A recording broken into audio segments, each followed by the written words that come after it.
ఈ-శ్రమ్ పోర్టల్లో పేర్లను నమోదు చేసుకోవడం ద్వారా ప్రభుత్వం నుండి అందే పథకాలను పొందొచ్చని జిల్లా న్యాయ సేవాధికారి సంస్థ కార్యదర్శి కె రత్నప్రసాద్ తెలిపారు. ఏలూరులోని నిమ్మకాయల మార్కెట్ యార్డ్ను సందర్శించిన ఆయన కార్మికులతో మాట్లాడి వారి సమస్యలను తెలుసుకున్నారు. ఈ సందర్భంగా కార్మికులకు ఎలాంటి సమస్యలు ఉన్నా న్యాయ సేవాధికారి సంస్థ ద్వారా ఉచిత న్యాయ సహాయం అందిస్తామని పేర్కొన్నారు.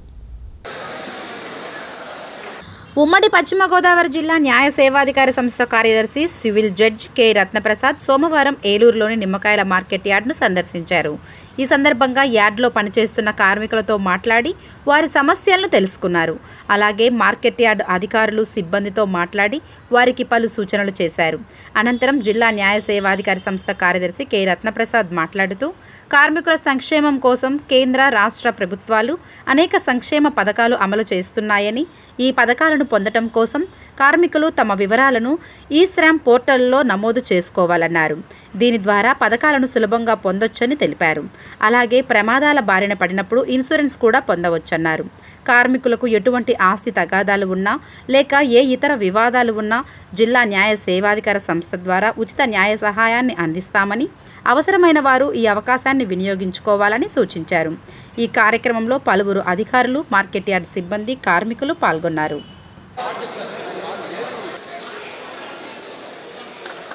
అందరికీ నమస్కారం.